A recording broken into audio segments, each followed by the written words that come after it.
عمران کلابازیاں کھاتا ہوا خلا میں گرتا چلا گیا۔ وہ اس اچانک انداز سے گرا تھا کہ سنبھلتے سنبھلتے بھی وہ نیچے فرش پر کمر کے بل جا گرا۔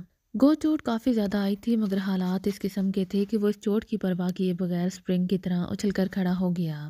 یہ ایک چھوٹا سا کمرہ تھا جو چاروں طرف سے بند تھا، صرف بائیں طرف ہی ایک دروازہ تھا۔ عمران جھپٹ کر دروازے کی طرف بڑھا، مگر سٹیل کا بنا ہوا دروازہ باہر سے بند تھا۔ عمران جھنجھلا کر رہ گیا۔ اس کا بس نہیں چلتا تھا کہ وہ سر کی ایک ہی ٹکر سے دروازے کے پرہچے اڑا دے، لیکن بہرحال عمران انسان تھا۔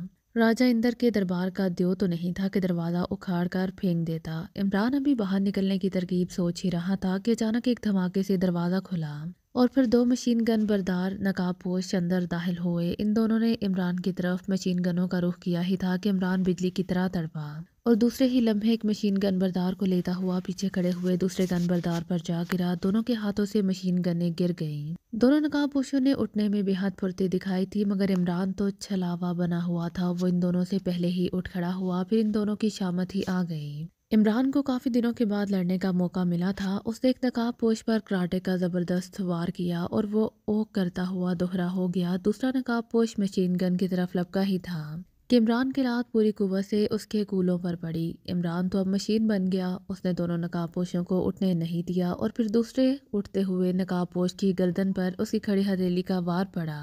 کھٹاک کی آواز آئی اور اس کے ساتھ ہی ایک ہلکی سی چیخ ابھری۔ اس کی گردن کی ہڈی ٹوٹ چکی تھی اور وہ تڑپے بغیر ہی ڈھیر ہو گیا۔ دوسرے کو اچانک عمران نے ہاتھوں پر اٹھا لیا اور پھر اس سے پہلے کہ وہ سنبھلتا، عمران نے اسے سر پر گھما کر پوری قوت سے دیوار پر دے مارا۔ نقاب پوش کے سر کے پرہچے اڑ گئے اور دماغ چتھڑے کی طرح دیوار سے لٹکتا رہ گیا۔ عمران نے جھپٹ کر ایک نقاب پوش کا نقاب اتارا اور اسے منہ پر لگا کر اس نے ایک مشین گن اٹھائی اور دروازے سے باہر کود گیا۔ باہر ایک طویل گیلری تھی جو خالی پڑی تھی۔ گیلری کے اختتام پر سیڑھیاں اوپر جا رہی تھی۔ عمران تیزی سے گیلری میں دوڑتا ہوا ایک کے بجائے دو دو سیڑھیاں پھلانگتا ہوا اوپر چڑھتا چلا گیا۔ اوپر ایک اور گیلری تھی۔ دروازے سے باہر نکلتے ہی دونوں نقاب پوشوں سے مڈ بیر ہو گئی اور وہ دونوں دوسری طرف رخ کیے ہوئے تھے۔ عمران نے بغیر کسی تکلیف کے مشین گن کا دہانہ کھول دیا۔ ترتراہٹ کی آواز آئی اور وہ دونوں چیخ مار کر ڈھیر ہو گئے۔ ان کے جسموں میں بے شمار سوراخ ہو چکے تھے۔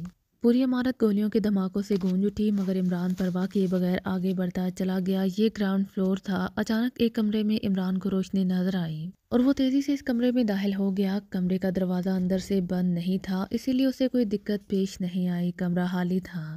اسی لمحے گیلری میں بہت سے لوگوں کے قدموں کی آوازیں سنائی دیں۔ عمران نے پھرتی سے دروازہ بند کر کے چٹھنی چڑھا دی۔ اب وہ تیزی سے کمرے کے دروازے کی طرف بڑھا۔ یہ دروازہ بھی ایک چھوٹی سی گیلری میں کھلتا تھا۔ سامنے ایک بڑا دروازہ تھا جو بند تھا۔ دروازے کی ساکھ سے معلوم ہو رہا تھا کہ یہ کمرہ ساؤنڈ پروف ہے۔ دروازے کی عین اوپر شیشے کا ایک بڑا روشن دان تھا۔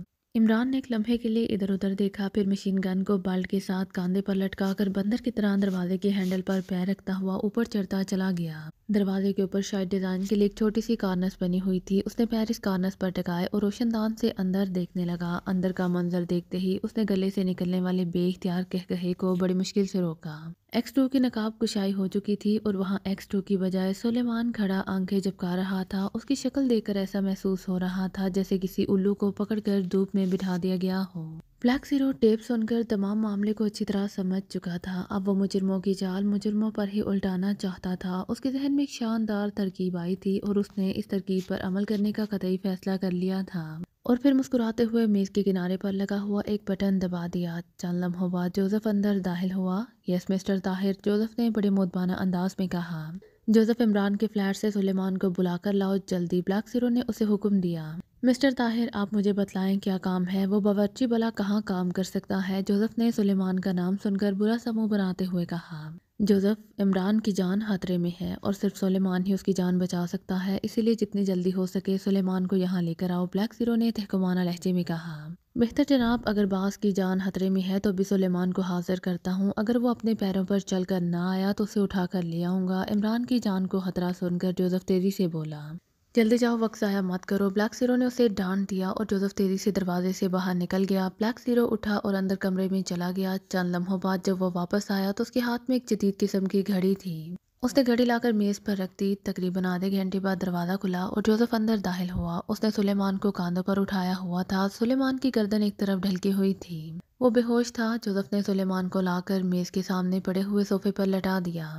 مسٹر ظاہر یعنی میں نخرے کر رہا تھا، اسی لیے میں نے ایک ہلکا سا لیفٹ ہک لگا دیا تھا۔ جوزف نے بڑے فخر سے کہا، جوزف میں تمہاری شکایت عمران سے کروں گا، اب اگر یہ جلدی ہوش میں نہ آیا تو تمام پروگرام درہم برہم ہو جائے گا، بلیک زیرو نے قدرے سخت لہجے میں کہا۔ مسٹر طاہر یہ شرافت سے نہیں آ رہا تھا، اسی لیے مجبوری تھی، آپ نے کہا تھا کہ جلدی لے کر آؤ اور اسے جلدی لے آنے کے سوا کوئی صورت نہیں تھی، جوزف نے دھیمے لہجے میں کہا۔ اچھا اسے ہوش میں لے کر آؤ، جلدی کرو، بلیک زیرو نے کہا اور جوزف نے میز پر پڑا ہوا پانی کا گلاس اٹھا کر سلیمان کے منہ پر انڈیل دیا۔ سلیمان نے چونک کر آنکھیں کھول دیں۔ بچاؤ بچاؤ، اس کالے دیو سے بچاؤ، سلیمان نے ہوش میں آتے ہی چیخنا شروع کر دیا۔ جوزف تم باہر جاؤ، بلیک زیرو نے سلیمان کی چیخو پکار سنی انسنی کرتے ہوئے جوزف سے کہا۔ جوزف خاموشی سے باہر چلا گیا، بلیک زیرو نے اٹھ کر دروازہ بند کر دیا۔ سلیمان اس دوران خاموش ہو چکا تھا اور اب وہ آنکھیں پھاڑے کمرے کو دیکھ رہا تھا۔ سلیمان دھیان سے میری بات سنو، عمران صاحب نے تمہارے ذمے ایک اہم کام لگایا ہے، بلیک زیرو نے اسے سمجھاتے ہوئے کہا۔ صاحب ہیں کہاں؟ میں اس کالے دیو کی ضرور ان سے شکایت کروں گا۔ سلیمان کو عمران کا نام سنتے ہی جوزف کی زیادتی یاد آ گئی۔ تم میری بات سنو، عمران کی جان شدید خطرے میں ہے، اگر تم نے سنجیدگی اور ذمہ داری سے کام نہ کیا تو عمران کی لاش ہی تمہیں ملے گی، بلیک زیرو نے لاش پر زور دیتے ہوئے کہا۔ ارے باپ رے، لاش؟ جلدی سے بتلاؤ کیا کام ہے؟ سلیمان کی ساری اکڑ پھو نکل گئی۔ سنو، جیسے میں تمہیں سمجھاؤں تمہیں ویسے ہی کرنا ہوگا، بلیک زیرو نے اس سے کہا، پھر اسے کام کی تفصیل بتلانے لگا۔ ارے باپ رے، یہ تو بہت مشکل کام ہے، سلیمان نے تفصیل سن کر کانوں پر ہاتھ رکھتے ہوئے کہا۔ مگر یہ کام تمہیں کرنا ہوگا اور یہ سوچ کر کرنا ہے کہ تم سے اگر کہیں بھی غلطی ہو گئی تو سمجھو کہ عمران صاحب کی جان گئی، بلیک زیرو نے اسے مخمیز کرتے ہوئے کہا۔ مگر آپ کون ہیں؟ پہلے بتلائیں، اچانک سلیمان کو خیال آیا۔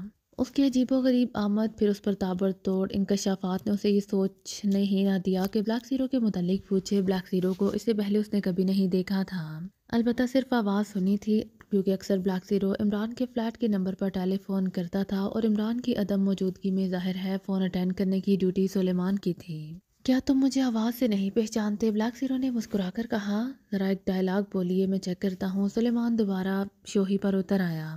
سلیمان، وقت بہت کم ہے، اسی لیے سنجیدگی اختیار کرو، بلیک زیرو کو غصہ آ گیا۔ اچھا جناب، ناراض مت ہو، میں تیار ہوں، سلیمان نے بلیک زیرو کو غصے میں دیکھتے ہوئے کہا۔ تم تمام پروگرام سمجھ گئے ہو؟ بلیک زیرو نے پوچھا۔ جی ہاں، سلیمان نے جواب دیا۔ ادھر اس کمرے میں سامنے ہینگر پر ایک لباس لٹکا ہوا ہے، وہ جا کر پہن لو، بلیک زیرو نے کہا۔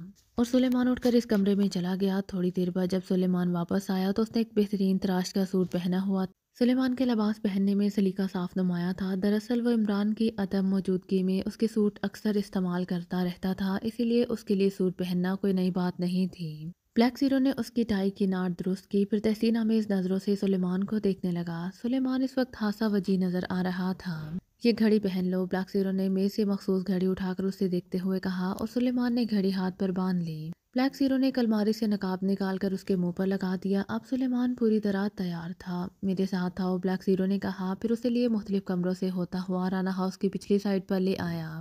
یہ کوٹھی اس طرز پر بنائی گئی تھی کہ اس کے دونوں طرف رخ تھے اور ایک طرف دیکھ کر کوئی تصور ہی نہیں کر سکتا تھا کہ اس کا رخ دوسری طرف بھی ہو سکتا ہے۔ وہاں پورچ میں ایک کالے رنگ کی سیڈان موجود تھی جس کی پچھلی سیٹ کے شیشے سیاہ تھے۔ بلیک زیرو نے قریب آ کر کار کا پچھلا دروازہ کھولا، پھر نقاب لگائے سلیمان کو اندر بٹھا دیا۔ تم ہر بات اچھی طرح سمجھ گئے ہو نا؟ بلیک زیرو نے سرگوشی کے انداز میں پوچھا اور سلیمان نے صرف سر ہلانے پر اکتفا کیا۔ بلیک زیرو نے کار کا دروازہ بند کر دیا اور خود تیز تیز قدم اٹھاتا ہوا واپس کوٹھی میں داخل ہو گیا۔ اس کے اندر جانے کے بعد سائڈ کی دیوار میں ایک دروازہ پیدا ہوا، پھر اس میں سے ایک آدمی ڈرائیور کی وردی پہنے ہوئے نکلا اور تیز تیز قدم اٹھاتا ہوا کار کے قریب پہنچا۔ اس نے ڈرائیونگ سیٹ کا دروازہ کھولا، پھر بڑے مردم انداز میں سیٹ پر بیٹھتے ہوئے دروازہ بند کر دیا۔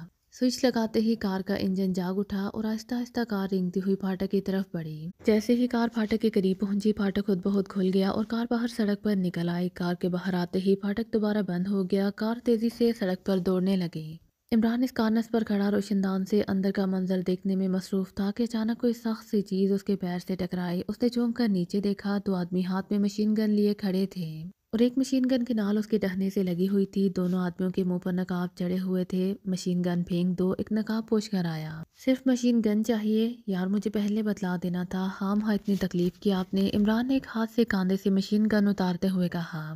عمران نے مشین گن پھینکی ہی تھی، کیونکہ مشین گن چلانے کے لیے وہ دونوں ہاتھ استعمال کرتا تو فائر سے پہلے وہ خود ہی نیچے براچمان ہو جاتا، چنانچہ اس نے مشین گن کاندھے سے اتار کر نیچے پھینک دی۔ دونوں نقاب پوشوں کی نظر ایک لمحے کے لیے بھٹک گئی اور دوسرے لمحے عمران ان دونوں کے اوپر چھلانگ لگا چکا تھا۔ دونوں نقاب پوش الٹتے ہوئے نیچے آ پڑے، مشین گنیں ان کے ہاتھوں سے نکل گئیں۔ پھر تینوں بیک وقت اٹھے تھے۔ ایک نے مشین گن اٹھانے کے لیے جکائی ماری ہی تھی کہ عمران کی لات اس کے پیٹ پر پڑی اور وہ ٹکراتا ہوا دور جا گرا۔ دوسرے نے اسی دوران میں ایک زوردار لیفٹ عمران کی کنپٹی پر جما دیا اور عمران بھی 2 لمحے کے لیے لڑکھڑاتا ہوا ہال کے دروازے سے جا لگا۔ دوسرے آدمی نے اس موقع سے فائدہ اٹھاتے ہوئے مشین گن اٹھانی چاہی، مگر عمران دروازے سے ٹکرا کر اس پر یوں آ گرا جس دروازے میں سپرنگ لگے ہوئے ہوں، لیکن وہ آدمی سائیڈ کاٹ گیا اور عمران نے اپنے ہی زور میں آگے نکلتا چلا گیا۔ پیچھے سے دوسرے آدمی نے اسے زوردار لات ٹکا دی اور عمران سیدھا سامنے والے کمرے کے دروازے کی طرف بھاگتا چلا گیا۔ اسی لمحے دروازے میں 2 اور نقاب پوش نمودار ہوئے، ان کے ہاتھوں میں بھی مشین گنیں تھیں۔ اس سے پہلے کہ وہ سنبھلتے، عمران نے پھرتی سے ان دونوں کے بازوں میں ہاتھ ڈال دیے۔ پھر عمران ایک جھٹکے سے نیچے بیٹھتا چلا گیا اور وہ دونوں چیختے ہوئے اس کے سر پر سے ہوتے ہوئے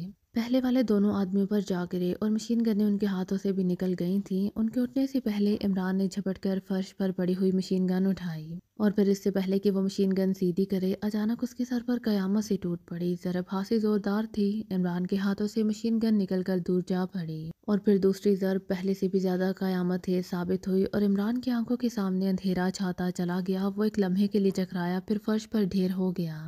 بلیک زیرو سلیمان کو کار میں بٹھا کر اندر کمرے میں آیا، پھر اس نے میز پر لگا ہوا ایک مخصوص بٹن دبا دیا۔ یہ ڈرائیور کے لیے مخصوص اشارہ تھا۔ بلیک زیرو بٹن دبا کر تیز تیز چلتا ہوا کوٹھی کے نیچے خفیہ تہخانے میں جا پہنچا۔ اس تہخانے میں دیوار کے ساتھ ساتھ مختلف مشینیں فٹ تھیں۔ اس نے کرسی گھسیٹی اور ایک مشین کے سامنے بیٹھ گیا۔ مشین کے اوپر ایک کافی بڑی اسکرین بھی فٹ تھی۔ مشین کا بٹن دباتے ہی اس میں زندگی کی لہر دوڑنے لگی اور سائڈ پر لگا ہوا ایریل نما تار اوپر کی طرف جانے لگا۔ چند لمحوں بعد وہ چھت میں بنے ہوئے ایک مخصوص سوراخ میں غائب ہو گیا۔ اب اسکرین پر جماکے سے ہونے لگے۔ بلیک زیرو مشین پر بنا ہوا بڑا سا ڈائل چیک کرنے لگا۔ اس نے سوئی ایک مخصوص ہندسے پر سیٹ کی۔ سوئی جیسے ہی اس ہندسے پر پہنچی، اسکرین پر ایک منظر واضح ہو گیا۔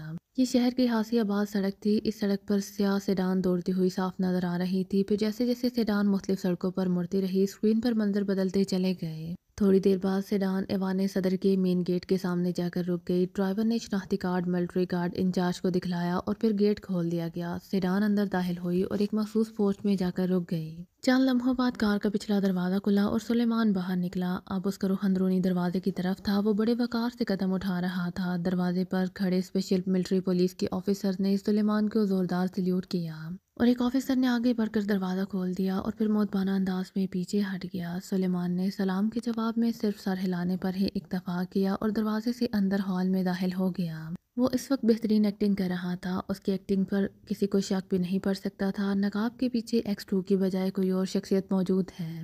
سلیمان کے اندر داخل ہوتے ہی ہال میں موجود دیگر افراد مؤدبانہ انداز میں کھڑے ہو گئے اور سلیمان اپنی مخصوص کرسی کی طرف بڑھتا چلا گیا۔ چند لمحوں بعد صدر مملکت ہال میں داخل ہوئے اور ان کے کرسی پر بیٹھتے ہی میٹنگ کی کارروائی شروع کر دی گئی۔ بلیک زیرو نے مشین کا ایک بٹن دبا دیا۔ اب میٹنگ ہال میں ہونے والی ہلکی سی سرگوشی بھی کمرے میں گونجنے لگی۔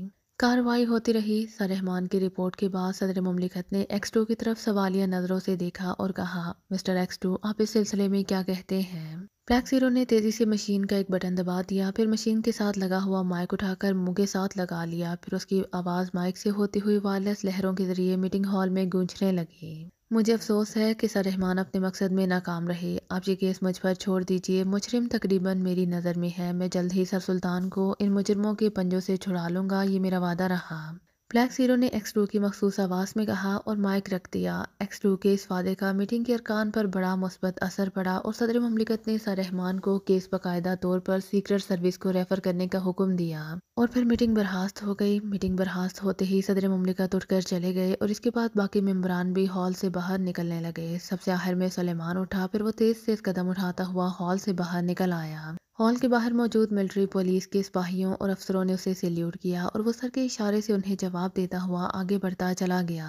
برآمدے کے ساتھ ہی اس کی مخصوص کار موجود تھی۔ باوردی ڈرائیور نے ادب سے کار کا دروازہ کھولا اور سلیمان پچھلی سیٹ پر بیٹھ گیا۔ دروازہ بند ہوتے ہی کار ایک ٹرن لیتی ہوئی گیٹ کی طرف بڑھتی چلی گئی۔ گیٹ پر ڈرائیور نے شناختی کارڈ چیک کرائے اور کار آگے بڑھ گئی۔ بلیک زیرو اب سنبھل کر بیٹھ گیا کیونکہ اس کے سارے پلان کا نتیجہ ابھی ظاہر ہونا تھا۔ مختلف سڑکوں سے ہوتی ہوئی جیسے ہی کار ایک ویران سڑک پر پہنچی، اچانک ایک زوردار دھماکہ ہوا اور کار کے پچھلے ایک ٹائر کے پرہچے اڑ گئے۔ بلیک زیرو اچھل پڑا، حملہ شروع ہو چکا تھا۔ ڈرائیور نے بڑے زوردار طریقے سے بریکیں لگائیں اور کار الٹتے الٹتے بچی۔ کار کے رکتے ہی ارد گرد سے تقریباً 20 کے قریب مسلح نقاب پوش درختوں کی اوٹ سے باہر نکل آئے۔ ان کے ہاتھوں میں موجود مشین گنوں نے آگ اگلنی شروع کر دی اور سب نقاب پوش گولیاں برساتے ہوئے تیزی سے کار کی طرف بڑھنے لگے۔ پھر ایک جھٹکے سے انہوں نے کار کا دروازہ کھول کر ڈرائیور کو باہر نکال لیا۔ ڈرائیور کا جسم گولیوں سے چھلنی ہو چکا تھا، اس کی روح نہ جانے کب سے عنصری سے پرواز کر چکی تھی۔ بلیک زیرو نے دیکھا کہ سلیمان بھی گھبرا کر دروازہ کھولنے والے ہینڈل پر ہاتھ رکھنے والا تھا۔ خبردار سلیمان، خاموشی سے بیٹھے رہو، کار کی پچھلی سائڈ بلٹ پروف ہے، گولیاں تمہارا کچھ نہیں بگاڑ سکتی۔ بلیک زیرو نے تیزی سے مائک پر سلیمان سے کہا۔ سلیمان نے ہینڈل پر سے ہاتھ اٹھا لیا۔ نقاب پوش نے کار کے پچھلے دروازے کھولنے کی بے حد کوشش کی، مگر دروازے جب ان سے کسی طرح نہ کھل سکے تو انہوں نے اپنے لیڈر کے اشارے پر کار کے دروازے کے ہینڈل پر گولیاں برسانی شروع کر دیں، مگر نتیجہ پھر بھی صفر رہا۔ نقاب پوش شاید اس صورتحال سے گھبرا گئے تھے کیونکہ ان کا مشن فیل ہو رہا تھا اور گولیوں کی آوازوں سے ارد گرد کا علاقہ گونج اٹھا تھا۔ ادھر دور سے پیٹرولنگ پولیس کاروں کے سائرن بھی اب نزدیک آتے محسوس ہوئے تھے۔ چنانچہ انہوں نے جھنجھلا کر کار پر ایک بار پھر گولیوں کا می برسا دیا۔ اچانک بلیک زیرو نے نقاب پوشوں کو پیچھے ہٹتے دیکھا، جیسے وہ ایک پلان کے تحت پیچھے ہٹتے چلے گئے ہوں۔ پھر نقاب پوش لیڈر نے جیب سے دستی بم نکالا اور بلیک زیرو گھبرا گیا کیونکہ بم سے یقیناً کار تباہ ہو جاتی۔ ادھر پولیس کاریں بھی اب دور سے آتی ہوئی صاف نظر آ رہی تھیں۔ سلیمان، باہر نکلو، جلدی کرو، بلیک زیرو نے مائک پر چیختے ہوئے سلیمان کو حکم دیا۔ مگر گولیاں۔ سلیمان نے خوفزدہ انداز میں کچھ کہنا چاہا۔ ایسی خطرناک سچویشن سے اس کا کبھی پالا نہیں پڑا تھا، اسی لیے خوف سے اس کی سٹی گم ہو رہی تھی۔ باہر نکلو، وہ کار پر دستی بم پھینکنے والے ہیں۔ بلیک زیرو، جی ہاں۔ بم کا سنتے ہی سلیمان نے بجلی کسی تیزی سے کار کا دروازہ کھولا، پھر چھلانگ لگا کر باہر نکل آیا۔ دوسرے لمحے وہ سامنے سے آنے والی کار کی طرف بڑھا۔ نقاب پوش لیڈر نے اچانک ایکس 2 کو باہر نکل کر بھاگتے دیکھا تو اس نے پھرتی سے سیفٹی پن ابھی تک نہیں کھینچی تھی، جیب میں بم ڈال لیا، پھر اپنے ساتھیوں کو مخصوص اشارہ کیا اور انہوں نے باقاعدہ مورچہ بنا کر سامنے سے آتی ہوئی پولیس کار پر فائرنگ کھول دی۔ چند نقاب پوش چیتے جیسی تیزی سے سڑک کے درمیان موجود سلیمان پر جھپٹ پڑے۔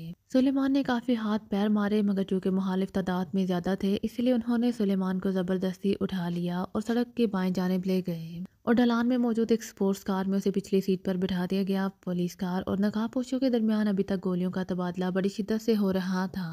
سپورٹس کار میں 2 اور نقاب پوش بھی بیٹھ گئے۔ پھر سپورٹس کار تیزی سے ٹرن لیتی ہوئی ایک سائڈ میں بنے ہوئے درختوں کے ذخیرے میں گھستی چلی گئی اور ذخیرے سے ہوتی ہوئی وہ ایک اور سنسان سی سڑک پر پہنچ گئی اور پھر وہاں موجود ایک اور کار کے قریب جا رکی۔ سلیمان کو اس سپورٹس کار سے دوسری کار میں منتقل کیا گیا۔ پھر کار تیزی سے مختلف سڑکوں سے ہوتی ہوئی ایڈورڈ کالونی کی ایک عظیم الشان کوٹھی کے گیٹ میں داخل ہو گئی۔ پورچ میں کار رکتے ہی 2 مسلح نقاب پوش جو وہاں پہلے سے موجود تھے، انہوں نے تیزی سے کار کا دروازہ کھولا اور پھر مشین گنوں کی نالوں پر سلیمان کو کار سے نیچے اتار لیا گیا۔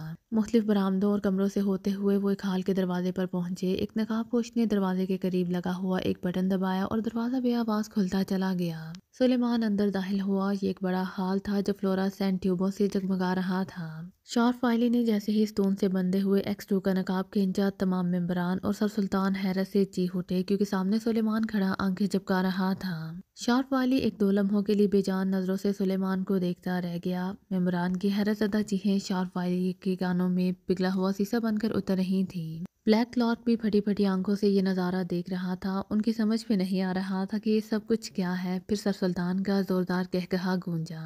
ایکس 2 کو بے نقاب کرنے چلے تھے، انہوں نے بڑے طنزیہ انداز میں کہا، اور شارپ وائلی اور بلیک کلارک دونوں تیزی سے سر سلطان کی طرف مڑے۔ شارپ وائلی کی آنکھیں غصے، ندامت اور جھنجھلاہٹ سے سرخ ہو گئی تھیں۔ ایکس 2 نے انہیں بڑی عبرتناک شکست دی تھی۔ وہ سلیمان کو پہچانتے تھے۔ وہ کبھی سوچ بھی نہیں سکتے تھے کہ جس ایکس 2 کو انہوں نے اتنے جامع اور مکمل پلان کے تحت پکڑا تھا وہ ایک احمق کا باورچی نکلے گا۔ تمام ممبر ایک دوسرے کو حیرت بھری نظروں سے دیکھ رہے تھے۔ ان کے ذہنوں میں ایک ہی سوال گونج رہا تھا، کیا سلیمان ہی دراصل ایکس 2 ہے؟ لیکن سر سلطان کا طنزیہ قہقہا اس سوال کی نفی کر رہا تھا۔ مگر کیا سر سلطان مجرموں کو ڈانٹ دینا چاہتے ہیں؟ اس سے پہلے کہ وہ کچھ مزید سوچتے، اچانک وہ ایک بار پھر اچھل پڑے۔ ہال میں ایکس 2 کی مخصوص آواز گونجنے لگی۔ سب ممبروں کی نظریں بے اختیار سلیمان کے چہرے پر پڑی، مگر سلیمان کے لب ایک دوسرے کے ساتھ مضبوطی سے پیوست تھے۔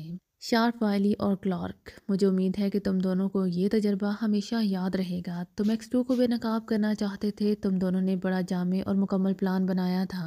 مگر تمہارے پلان کا حشر تمہاری آنکھوں کے سامنے ہے۔ اس کے ساتھ ہی تم خود سوچ سکتے ہو کہ اب تمہارا کیا حشر ہونے والا ہے۔ یہ ٹھیک ہے کہ تم نے بڑی چالاکی سے صفدر کو بطور چارہ استعمال کیا اور میرے تمام ممبران کو پکڑ لیا، مگر ایکس2 کے بازوؤں میں ابھی اتنی طاقت ہے کہ وہ تم دونوں کو ایک حقیر کیڑے کی طرح کچل کر رکھ دے، اور ایکس2 کی آواز آنی بند ہو گئی۔ تمام ممبران دم بہد رہ گئے۔ اب انہیں اس بات کا قطعی یقین ہو گیا تھا کہ سلیمان ایکس2 نہیں ہے۔ ان سب کو گولیوں سے اڑا دو، شارپ وائلی نے جھنجھلا کر مشین گن برداروں کو حکم دیا۔ مشین گن برداروں نے ٹرائگر پر انگلیاں مضبوط کر لیں۔ اس سے پہلے کہ وہ گولیاں چلاتے، اچانک ہال کا دروازہ کھلا اور دوسرے لمحے عمران کو بازوؤں پر اٹھائے چار نقاب پوش اندر داخل ہوئے۔ انہوں نے بے ہوش عمران کو شارپ وائلی کے قدموں میں ڈال دیا۔ کیا یہ مر گیا؟ شارپ وائلی نے مستبرانہ لہجے میں کہا۔ نہیں باس، یہ تہخانے سے نکل آنے میں کامیاب ہو گیا تھا، پھر اس نے ہمارے 4 آدمی مار دیے جب ہم نے اسے ٹریپ کیا۔ تو یہ ہال کے دروازے کے اوپر روشن دان سے اندر جھانک رہا تھا۔ اب یہ صرف بے ہوش ہے۔ ایک نقاب پوش نے مختصر سے سوال کے جواب میں طویل تحمید باندھی۔ تم جاؤ، شارپ وائلی نے انہیں حکم دیا، اور وہ خاموشی سے ہال سے باہر نکل گئے۔ عمران کی آمد سے سیکرٹ سروس کے ممبران کو کافی وقفہ مل گیا تھا۔ کیپٹن شکیل نے پاس کھڑے جوہان کو دیکھا اور دوسرے لمحے ان کی انگلیاں پشت پر بندھے ہوئے ہاتھوں کی رسیوں پر رنگنے لگی۔ دوسرے لمحے جوہان کے ہاتھ آزاد تھے۔ کیپٹن شکیل کے ہاتھ کا مخصوص کنگن اپنا کام کر گیا تھا۔ آئی کوڈ کے ذریعے انہیں جو پیغام مل گیا تھا، چنانچہ اس نے پھرتی سے ساتھ کھڑے نعمانی کے ہاتھ بھی آزاد کر دیے۔ پہلے اسے گولی مارو، شارپ وائلی نے عمران کی طرف اشارہ کرتے ہوئے کہا، پھر قدم بڑھا کر ایک طرف ہٹنے لگا۔ اسی لمحے عمران اچانک پھرتی سے اٹھ کھڑا ہوا، جیسے فرش پر وہ کبھی لیٹا ہی نہیں تھا۔ دوسرے لمحے شارپ وائلی عمران کی گرفت میں تھا۔ اسی لمحے سیکرٹ سروس کے ارکان نے بھی اچانک اپنی جگہ سے چھلانگیں لگا دیں اور پھر کمرے میں ایک زوردار جنگ چھڑ گئی۔ کیپٹن شکیل کا خونی کنگن بڑی خوبی سے اپنا کردار ادا کر رہا تھا۔ ایک بار تو شارپ وائلی اس کی زد سے بال بال بچا تھا۔ عمران شارپ وائلی کو اٹھا کر ایک گن بردار پر پھینک چکا تھا۔ عمران کی زوردار ضربیں 3 آدمیوں کو فرش پر لٹا چکی تھیں۔ حال چونکہ ساؤنڈ پروف تھا، اسی لیے باہر موجود شارپ وائلی کے آدمیوں کو پتہ ہی نہ چل سکا کہ اندر کیا دھماکہ چوکڑی مچی ہوئی ہے۔ ٹائیگر ایک ستون سے بندھا ہوا تھا اور بڑی بے بسی سے خوفناک جنگ دیکھ رہا تھا۔ اس کا بس نہیں چلتا تھا کہ وہ بھی اس جنگ میں شریک ہو جائے۔ اچانک عمران اس ستون کے عقب میں نمودار ہوا، پھر اس کے ناخنوں میں لگے ہوئے تیز بلیڈوں نے اس کے ہاتھ رسیوں سے آزاد کر دیے۔ پھر ٹائیگر بھی چیتے کی طرح غراتا ہوا جنگ میں شریک ہو گیا۔ مشین گنیں استعمال کرنے کی پوزیشن ہی نہیں رہی تھی، کیونکہ اپنے اور پرائے سب ایک دوسرے کے آگے پیچھے ہو چکے تھے، اس لیے یہ تمام جنگ دست بدست ہو رہی تھی۔ ٹائیگر نے اچانک بلیک کلارک کی گردن پکڑ لی، پھر ایک زوردار جھٹکے سے بلیک کلارک کو فرش پر الٹتا چلا گیا، مگر دوسرے لمحے ٹائیگر بھی اڑتا ہوا دور کونے میں جا گرا اور بلیک کلارک نے فرش پر گرتے ہی ٹائیگر کو اڑنگا مارا اور ٹائیگر دور جا گرا۔ اچانک شارپ وائلی کو کوئی خیال آ گیا۔ اس نے جیب میں ہاتھ ڈالا۔ دوسرے لمحے ہال میں دھماکہ ہوا، پھر ہال میں گہرا دھواں پھیلنے لگا۔ چند لمحوں بعد ہال میں دھواں ہی دھواں چھا گیا، کچھ بھی نظر نہیں آ رہا تھا۔ دھواں بھی شاید زہریلا تھا، کیونکہ سب لوگوں کو چکر آنا شروع ہو گئے تھے۔ مشین گنیں اٹھاؤ اور باہر بھاگو، جو سامنے آئے اڑا دو، عمران کی آواز ہال میں گونجی۔ دوسرے لمحے سیکرٹ سروس کے ممبران نے اندازے سے ٹٹول کر فرش پر پڑی ہوئی مشین گنیں اٹھا لیں۔ شارپ وائلی اور بلیک کلارک اور اس کے باقی ساتھی نہ جانے کہاں غائب ہو گئے تھے، کیونکہ دھواں گہرا ہونے کے بعد ان کی طرف سے کوئی جواب نہیں آیا تھا۔ شکیل، سر سلطان اور دوسرے ساتھیوں کو کھولو، عمران چیخا۔ دھویں سے ہر آدمی کی بری حالت تھی۔ ایسے محسوس ہو رہا تھا جیسے اب بے ہوش ہوئے کہ اب ہوئے۔ عمران نے فائر کھول دیا۔ مشین گن کی ترتراہٹ گونج اٹھی، گولیاں راؤنڈ کرتی ہوئی دروازے کی ہینڈل کو لگنے لگیں۔ پھر عمران نے آگے بڑھ کر ایک جھٹکے سے دروازہ کھول دیا۔ دروازہ کھلتے ہی وہ آگے بڑھا اور اس کی مشین گن مسلسل چہچہا رہی تھی۔ عمران کے پیچھے سیکرٹ سروس کے ممبران، ٹائیگر اور سر سلطان بھی ہال سے باہر نکل آئے تھے۔ جیسے ہی عمران برآمدے میں پہنچا، اچانک سامنے اسے مسلح فوجیوں کا ایک دستہ نظر آیا۔ تمام کمپاؤنڈ میں نقاب پوش مرے پڑے تھے۔ ہینڈز اپ، مشین گن گرا دو، ایک فوجی نے چیخ کر عمران سے کہا، اور عمران نے مشین گن نیچے پھینک دی۔ عمران کے پیچھے آنے والے ممبران نے بھی عمران کی پیروی کی اور اب وہ غیر مسلح ہو چکے تھے۔ اسی لمحے ایک سائیڈ سے ایکس2 نقاب لگائے برآمد ہوا۔ اس کے ہاتھ میں مشین گن موجود تھی۔ عمران، مجرم کہاں ہے؟ ایکس2 نے مخصوص انداز میں عمران سے سوال کیا۔ وہ دھوئیں میں تحلیل ہو کر روشندان سے ہوتے ہوئے فضائے بسیط میں غائب ہو گئے ہیں۔ عمران کی زبان میں کافی دیر سے کھجلی ہو رہی تھی، لہٰذا موقع ملتے ہی چل نکلی۔ سلیمان تمہارے ساتھ نہیں ہے؟ ایکس2 نے اس کی بات کو نظر انداز کرتے ہوئے سوال کیا۔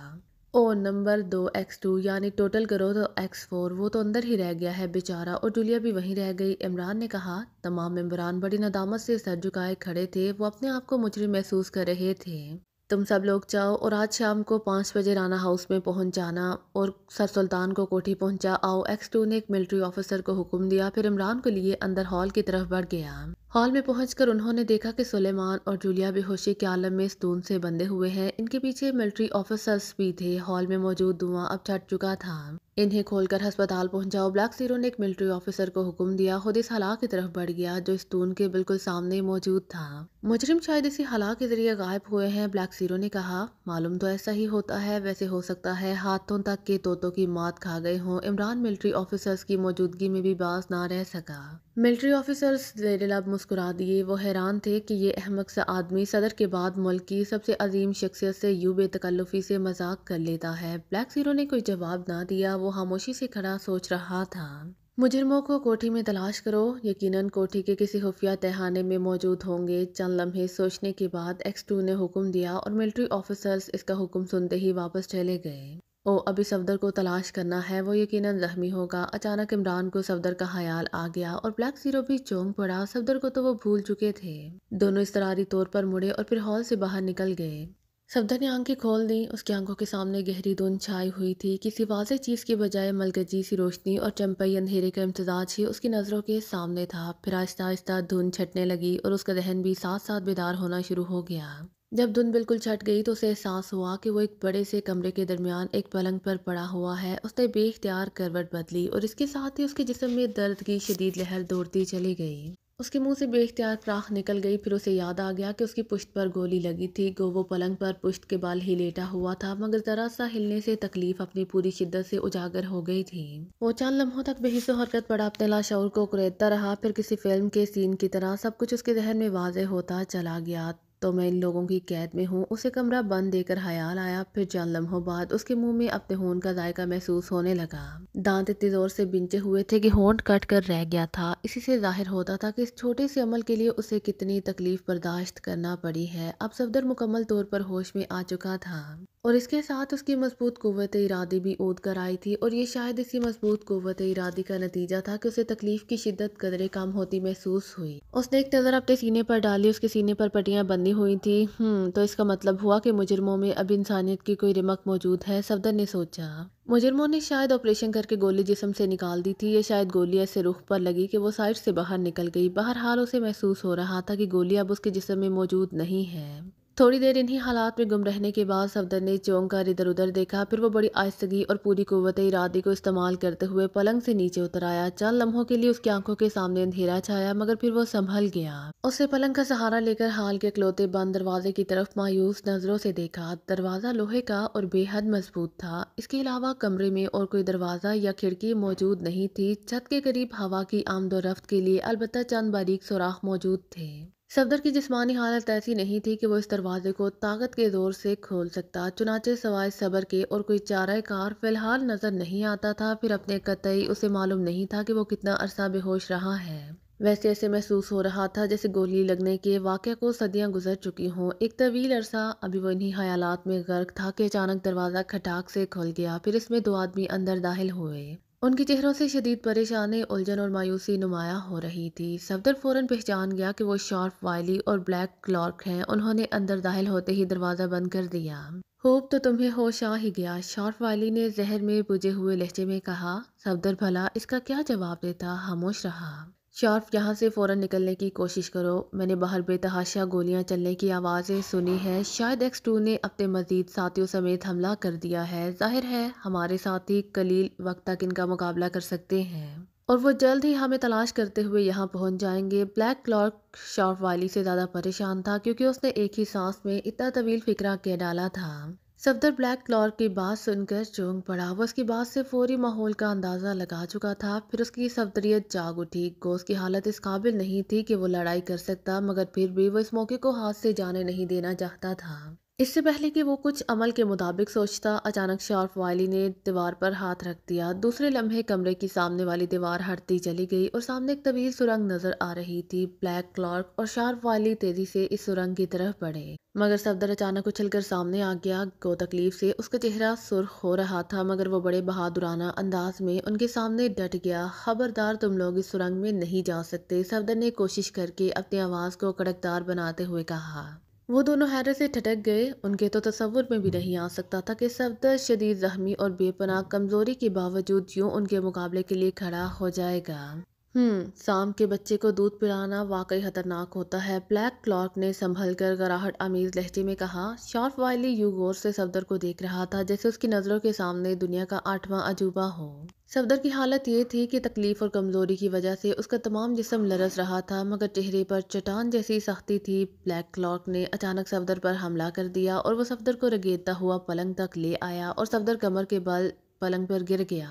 اس کا آدھا جسم پلنگ پر تھا اور آدھا نیچے لٹک رہا تھا اور شارپ وائلی خاموش کھڑا تماشا دیکھ رہا تھا۔ اچانک صفدر نے اپنی لٹکی ہوئی ٹانگ اوپر کی۔ دوسرے لمحے بلیک کلارک چیختا ہوا دوسری طرف الٹ گیا۔ یہ صفدر کا ایک مخصوص داؤ تھا جو اس نے کامیابی سے استعمال کر لیا۔ ابھی کمزوری کی وجہ سے وہ صحیح طاقت استعمال نہیں کر سکا تھا، ورنہ بلیک کلارک شاید تڑپ تڑپ کر ختم ہو جاتا۔ بلیک کلارک کے نیچے گرتے ہی شارپ وائلی نے صفدر پر جمپ لگایا، مگر صفدر بڑی پھرتی سے ایک طرف ہٹ گیا اور شارپ وائلی اپنے ہی زور میں پلنگ پر ڈھیر ہوتا چلا گیا۔ پلنگ اس کے دھکے سے پھسلتا ہوا سائیڈ کی دیوار سے جا لگا۔ صفدر پھرتی سے اٹھ کھڑا ہوا۔ اب اس کے چہرے پر جنون کے آثار تھے۔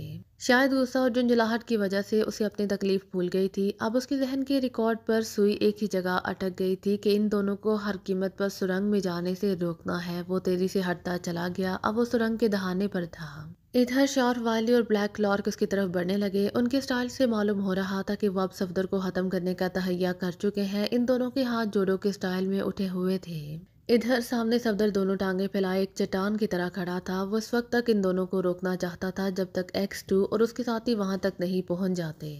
پھر ان دونوں نے اکٹھے ہی صفدر پر چھلانگیں لگائیں۔ صفدر اب پھنس چکا تھا۔ اگر وہ ان دونوں کا حملہ بچانے کے لیے ایک طرف ہٹتا تو وہ دونوں سیدھے سرنگ میں پہنچ جاتے، اور صفدر یہ نہیں چاہتا تھا، اور اگر وہ وہیں کھڑا ہو کر ان دونوں کو روکتا تو ظاہر سی بات ہے کہ یہ فی الحال اس کے بس کی بات نہیں تھی۔ اسی لیے اس نے درمیانی طریقہ اختیار کیا۔ اس نے ان دونوں کے چھلانگ لگاتے ہی دونوں بازو پھیلا لیے اور خود تھوڑا سا نیچے جھک گیا، اور نتیجہ اس کی حسب منشا رہا۔ وہ دونوں سیدھے اس کے ہاتھوں سے ٹکرائے اور پھر سائیڈوں میں جا گرے۔ صفدر پھر سیدھا کھڑا ہو گیا۔ دوسرے لمحے اس نے پوری قوت سے لات کھڑے ہوتے ہوئے بلیک کلارک کے پہلو میں ٹکا دی اور دوسری طرف شارپ وائلی کے پیٹ پر کراٹے کا زبردست وار کیا۔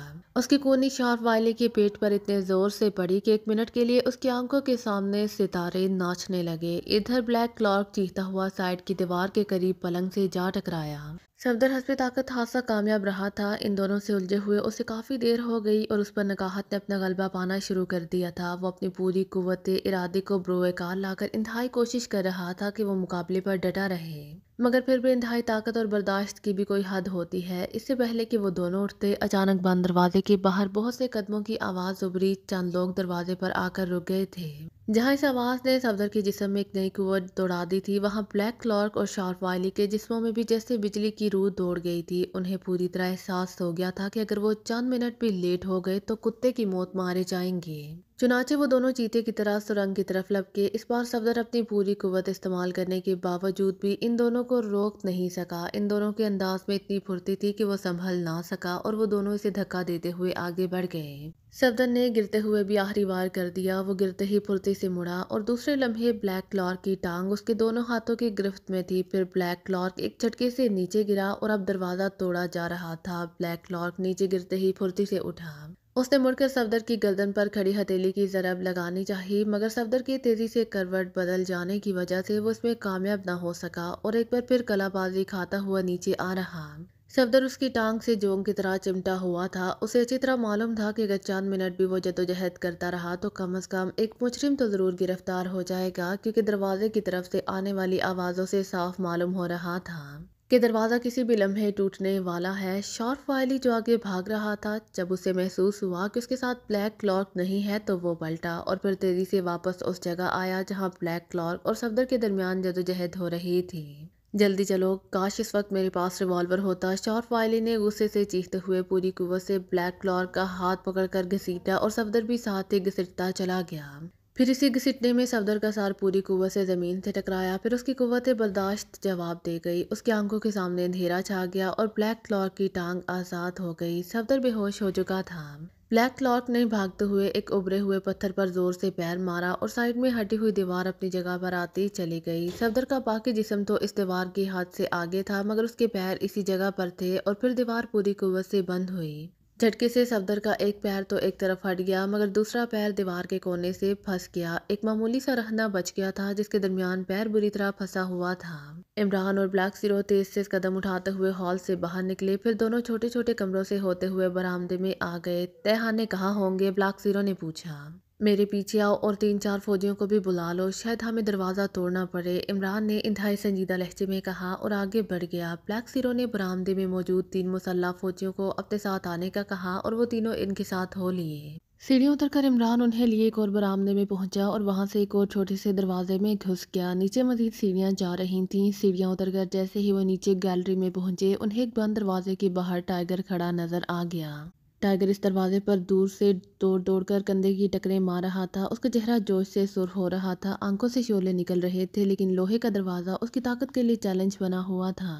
عمران اور اس کے ساتھیوں کو ادھر آتا دیکھ کر وہ رک گیا۔ عمران صاحب، صفدر کے اندر لڑائی ہو رہی ہے، جلدی آئیے، ٹائیگر نے ان سے مخاطب ہو کر کہا اور اس کی بات سنتے ہی سب بھاگ پڑے۔ دروازہ توڑ دو، بلیک زیرو نے حکم دیا اور فوجیوں نے ہاتھوں میں پکڑی ہوئی مشین گنیں سیدھی کر لیں۔ گولی مت چلاؤ، ہو سکتا ہے کوئی گولی صفدر کو لگ جائے، عمران نے چیخ کر کہا۔ فوجیوں نے مشین گنیں پھینک کر دروازے پر زور آزمائی شروع کر دی۔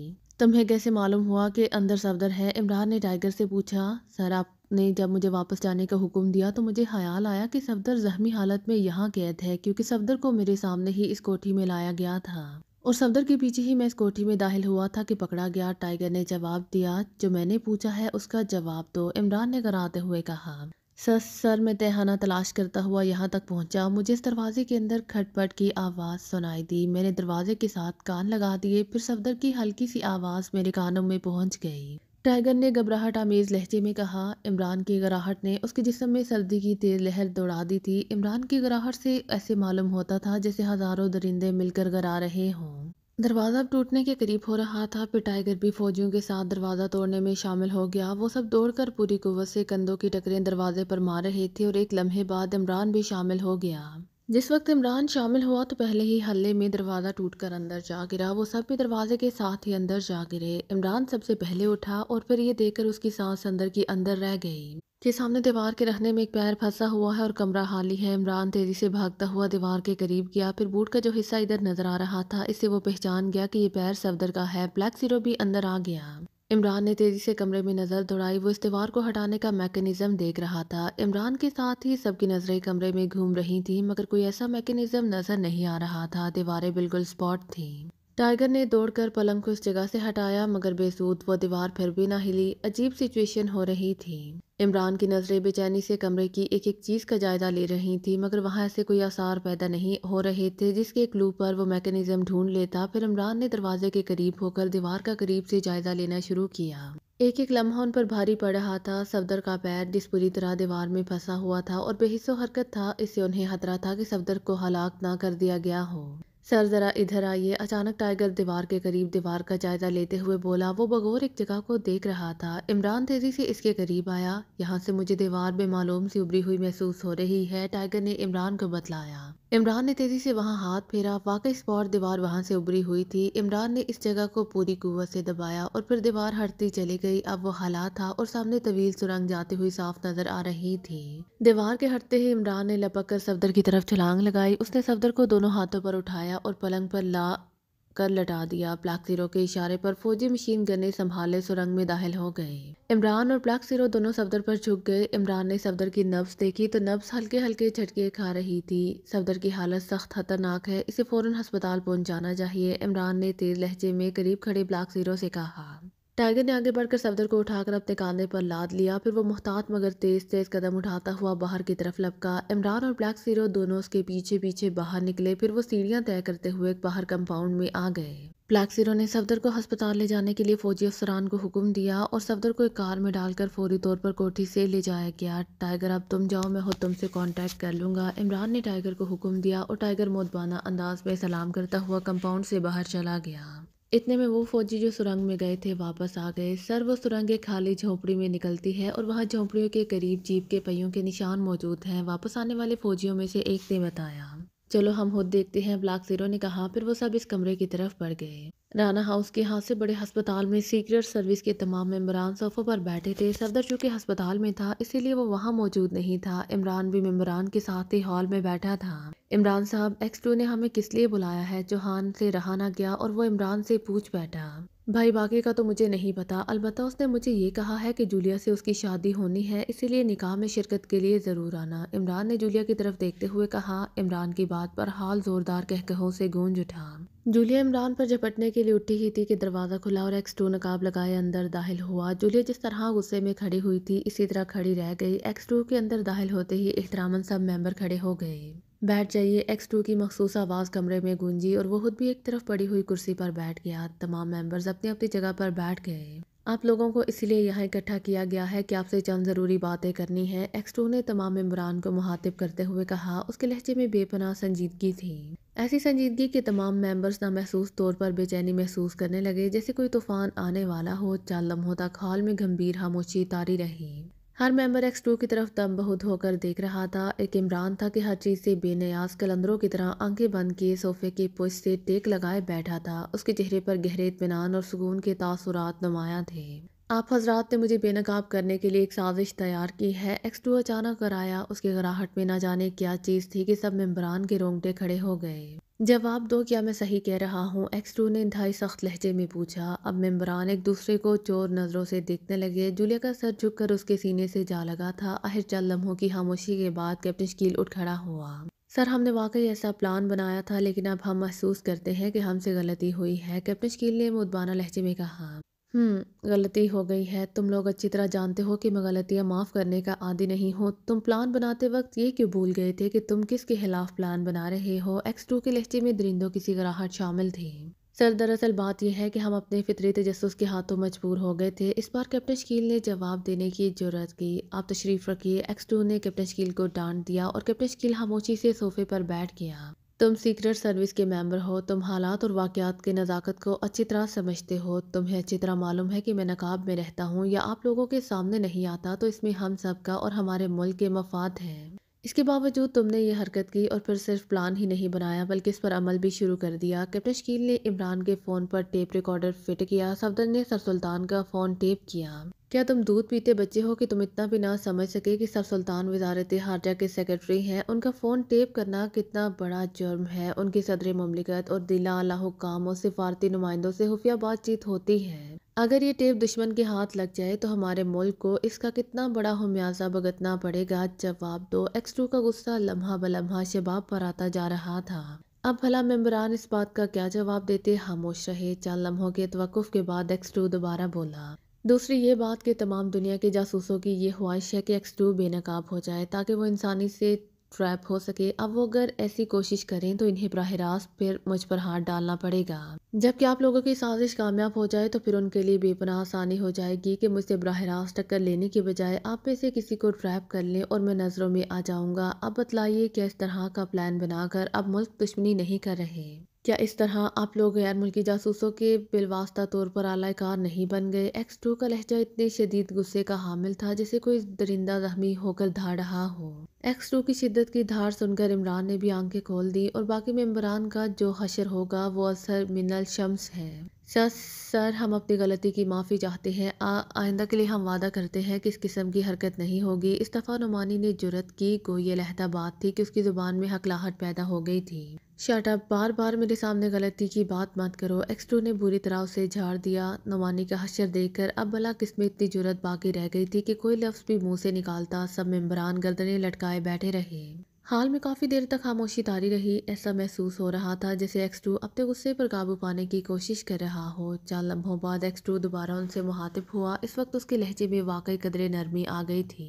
اب میری بات غور سے سنو۔ میں نے فیصلہ کر لیا ہے کہ آپ لوگ اپنے پلان پر پوری طرح عمل کریں۔ میں اس سلسلے میں آپ کے راستے کی رکاوٹ نہیں بنوں گا۔ آپ لوگوں کو کھلی چھٹی ہوگی کہ آپ جس طرح چاہیں کام کریں، لیکن اس سلسلے میں چند شرائط ہوں گی۔ نمبر 1، آپ کو 15 دن کی مہلت دی جائے گی۔ نمبر 2، اگر آپ لوگ اپنے مشن میں ناکام رہے تو اس سے یہ ثابت ہو جائے گا کہ آپ سیکرٹ سروس کی ممبر شپ کے اہل نہیں ہیں۔ اسی لیے آپ کو فوری طور پر سیکرٹ سروس سے نکال دیا جائے گا، اور آپ اچھی طرح جانتے ہیں کہ جب کسی سیکرٹ سروس کی ممبرشپ ختم ہو جائے پھر یا تو اس کی زندگی ختم کر دی جاتی ہے یا اس کا دماغ ہمیشہ کے لیے معاف کر دیا جاتا ہے تاکہ وہ کسی بھی سیکرٹ سروس کے لیے خطرہ نہ بن سکے۔ نمبر 3، اگر آپ لوگ مجھے بے نقاب کرنے میں کامیاب ہو گئے تو آپ کو ترقی دی جائے گی اور تعریفی اسناد دی جائیں گی۔ نمبر 4، اگر آپ لوگ کامیاب ہو جائیں تو جہاں آپ کو ترقی اور اسناد دی جائیں گی وہاں اس بات کا بھی فیصلہ ہو جائے گا کہ آیا میں سیکرٹ سروس کی سربراہی کے اہل ہوں یا نہیں۔ چنانچہ آپ لوگوں کی کامیابی کے ساتھ ساتھ میں سیکرٹ سروس کی سربراہی سے مستعفی ہو جاؤں گا۔ یہ میرا آخری فیصلہ ہے، اس میں کسی قیمت پر کسی طرح کی ترمیم نہیں کروں گا۔ ایکسٹرو نے گراتے ہوئے اپنا فیصلہ سنا دیا۔ اس کا غصہ شباب پر تھا۔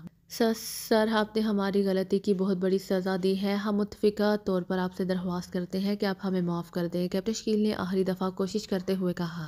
ایکس 2 کا فیصلہ سن کر ممبران کی آنکھیں خوف سے پھٹی کی پھٹی رہ گئیں۔ اتنا بھیانک فیصلہ کہ اگر وہ کامیاب ہو جائیں تب بھی نقصان، کہ اتنا قابل ذہن کا مالک ایکس 2 مستعفی ہو جائے گا، اور اگر وہ کامیاب نہ ہو سکے تو خود ان کی زندگیاں ختم ہو جائیں گی۔ اس فیصلے کے دونوں رخ اتنے بھیانک تھے کہ وہ اس کا تصور بھی نہیں کر سکتے تھے۔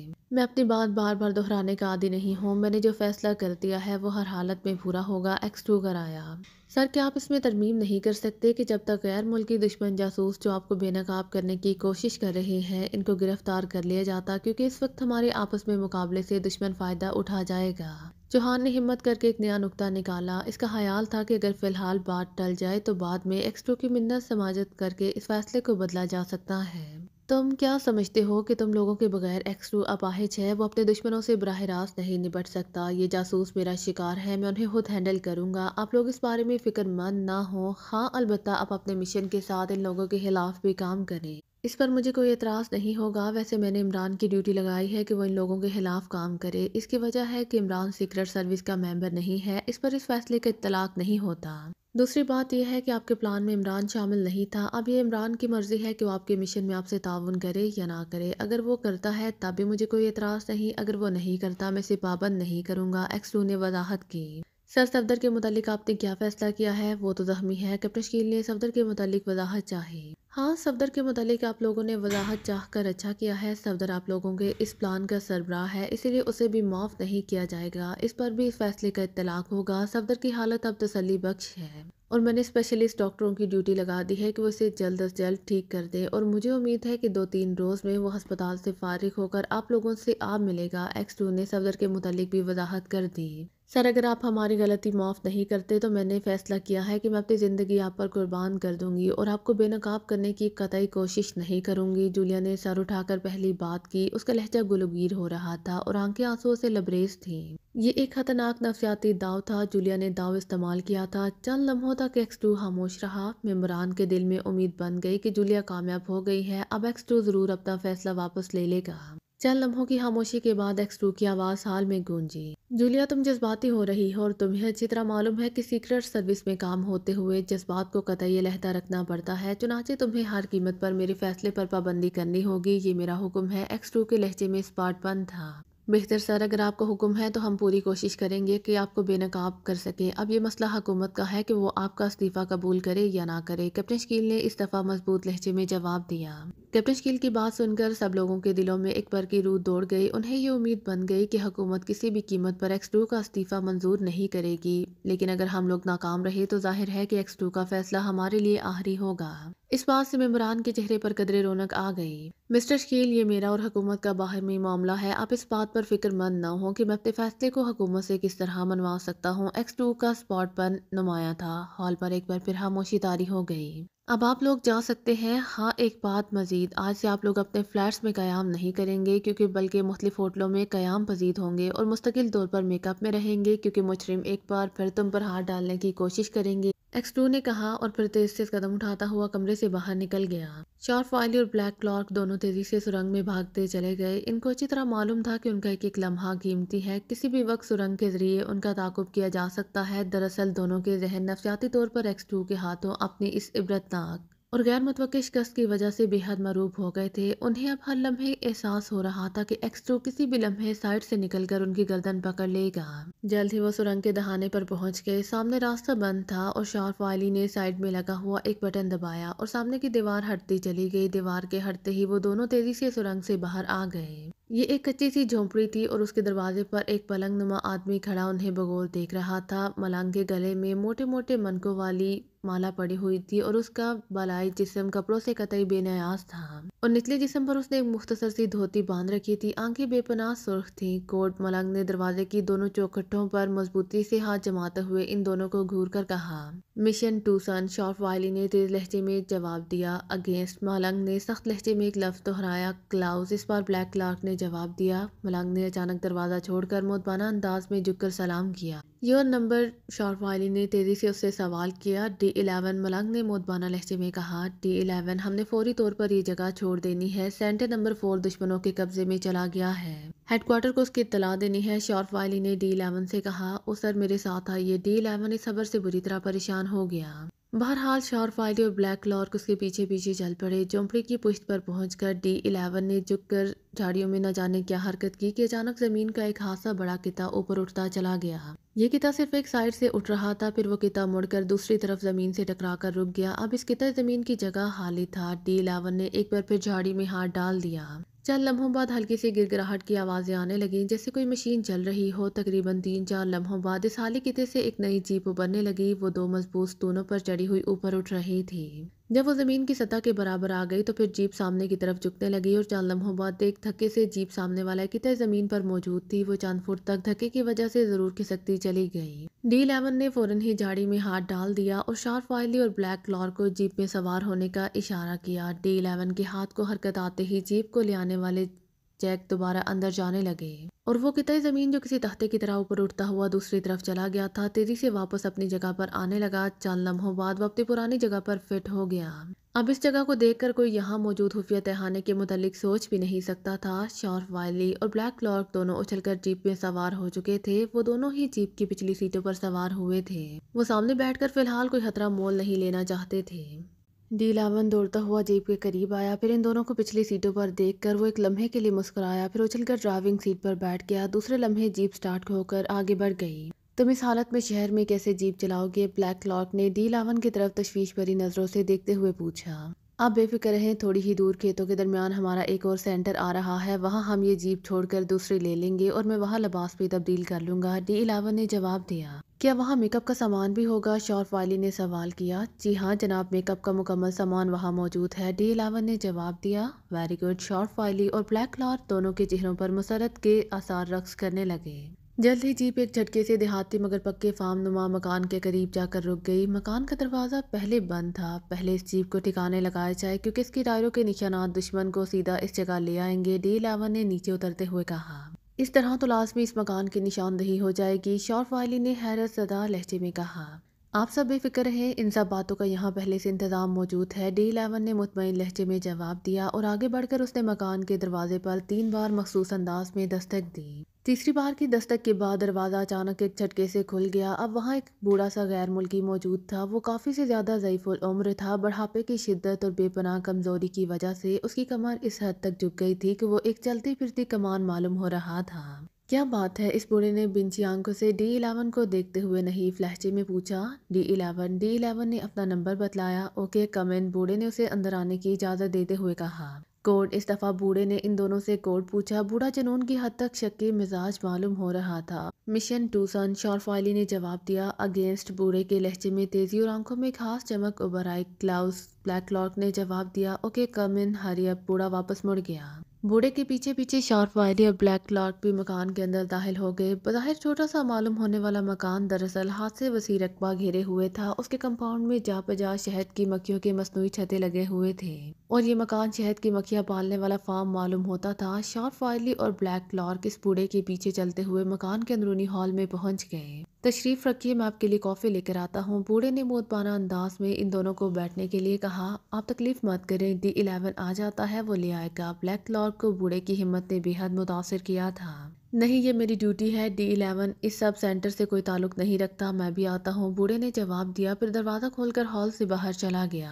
شارپ وائلی اور بلیک کلارک دونوں ہال میں رکھے ہوئے صوفوں پر یوں دھم سے بیٹھ گئے جیسے وہ میلوں کی دوڑ لگا کر آئے ہوں۔ ہمارا پلان بری طرح فیل ہوا ہے اور ہم بڑی مشکل سے جان بچا کر بھاگے ہیں، شارپ وائلی نے شکست خوردہ لہجے میں بڑبڑاتے ہوئے کہا۔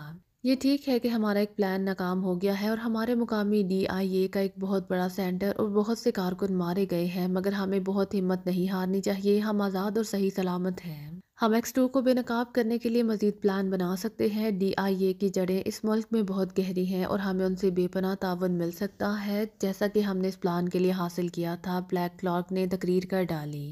ہمت تو خیر میں نے ہارنا سیکھا ہی نہیں، البتہ اس مکمل اور جامع پلان کی اس پوری طرح ناکامی پر ذہنی دھچکا ضرور پہنچا ہے، شورف وائلی نے جواب دیتے ہوئے کہا۔ تم ہی طویل کہانیوں کے چکر میں پڑ گئے تھے، ان سب کو گولی مار دینی تھی، کم از کم X2 کے ساتھی تو ختم ہو جاتے، اکیلا X2 رہ بھی جاتا تو ساتھیوں کی عدم موجودگی میں بہرحال وہ ہمارے خلاف کام کرنے نکلتا تو ظاہر ہے ہمارے ہتھے آسانی سے چڑھ جاتا۔ بلیک کلارک نے شورف وائلی پر تمام الزام لگا دیا۔ اس سے پہلے کہ شورف وائلی کوئی جواب دیتا، D11 ہال میں داخل ہوا۔ جیپ کو چھپا آئے شورف وائلی نے چونک کر پوچھا۔ جی ہاں، جیپ کو چھپا دیا گیا ہے۔ ایسے ہی مختلف خفیہ گیراج اس فارم کے ارد گرد بھی موجود ہیں، جیسے کہ جھونپڑی کے پاس تھے جس گیراج میں اس جیپ کو چھپایا گیا ہے، وہ یہاں سے تقریباً 200 گز دور ہے۔ اسی لیے وہ ٹائروں کے نشانات پر پہنچ بھی گئے تو یہ فارم ان کی نظر میں مشکوک نہیں رہے گا۔ D11 نے تفصیلاً جواب دیا۔ ویری گڈ، اب ہمارے لیے دوسرے لباس اور میک اپ کے سامان کا انتظام کرو، بلیک کلارک نے اسے کہا۔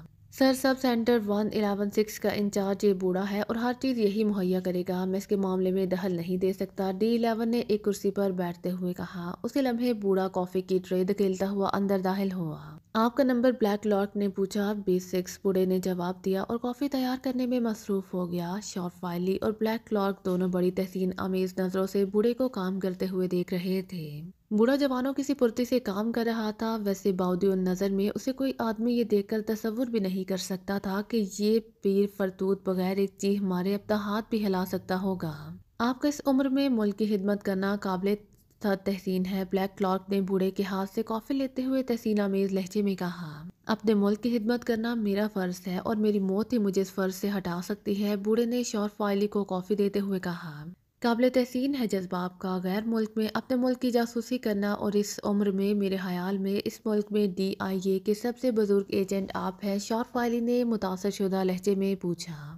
مجھے نہیں معلوم، بوڑھے کا وہمی دماغ گھوم گیا، اس نے کسی بھی قسم کی معلومات مہیا کرنے سے صاف انکار کر دیا۔ اچھا، آپ ہمارے لیے لباس اور میک اپ کے سامان کا انتظام کریں، بلیک کلارک نے B6 سے کہا۔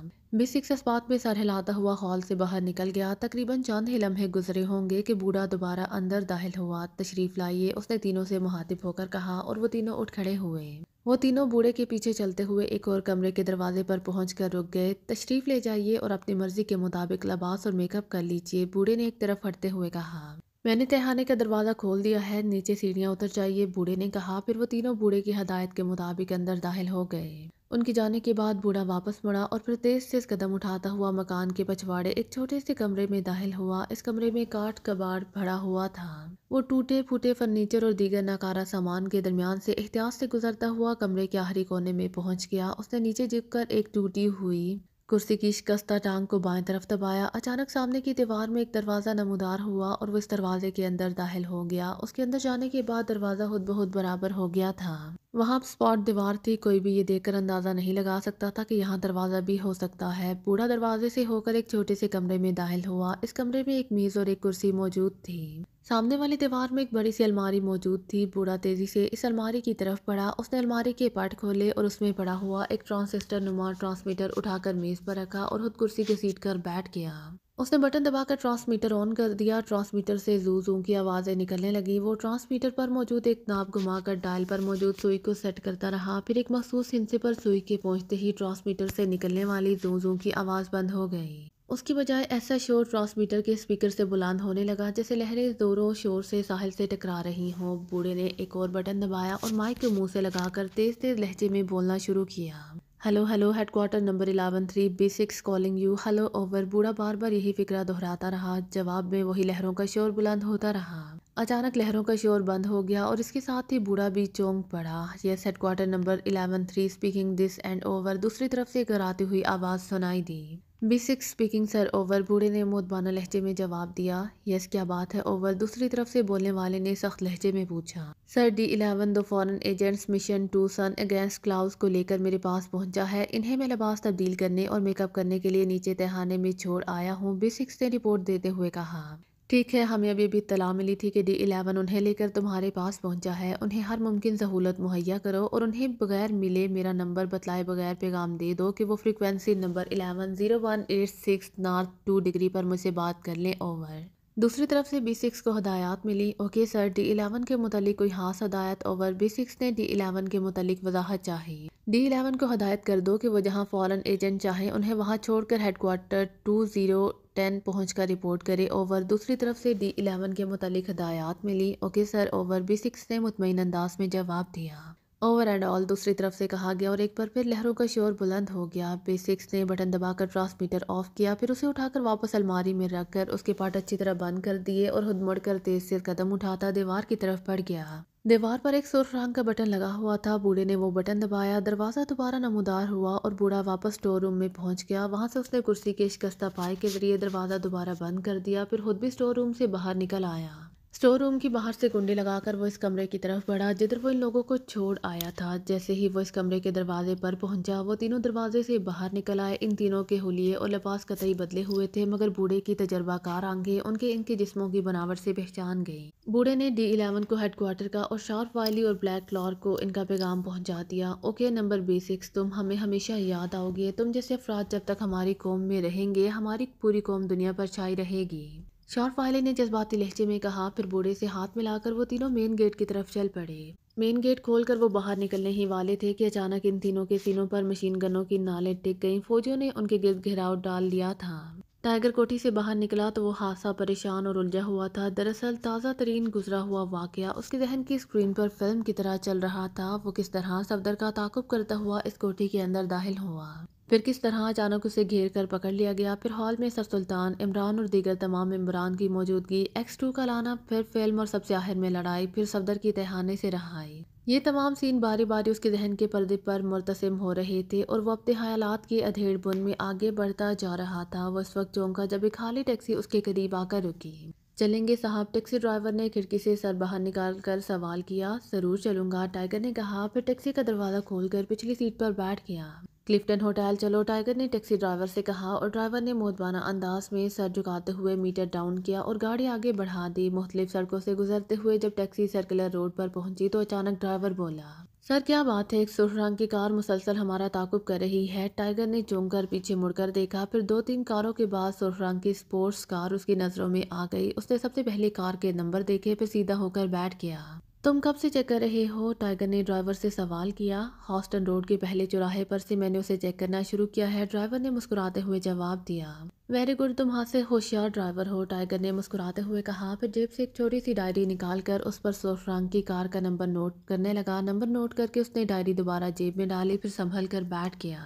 سنو ڈرائیور، اگلے چوراہے سے گاڑی بائیں طرف موڑ لینا، موڑ مڑتے ہی ایک سائڈ پر روک لینا، میں فوراً اتر جاؤں گا، ٹائیگر نے ایک نوٹ اس کی گود میں ڈالتے ہوئے کہا۔ پھر ڈرائیور نے موڑ مڑتے ہی بریک لگائی۔ دوسرے لمحے ٹائیگر اچھل کر فٹ پاتھ پر چلنے والے ہجوم میں گھستا چلا گیا اور ٹیکسی تیزی سے آگے بڑھتی چلی گئی۔ دوسرے لمحے وہ سرخ کار بھی تیزی سے موڑ مڑ کر ادھر آئی، پھر بغیر رکے آگے بڑھتی چلی گئی۔ کار میں 2 غیر ملکی سوار تھے اور دونوں اپنے چہروں سے خاصے معتبر اور معزز لوگ نظر آ رہے تھے۔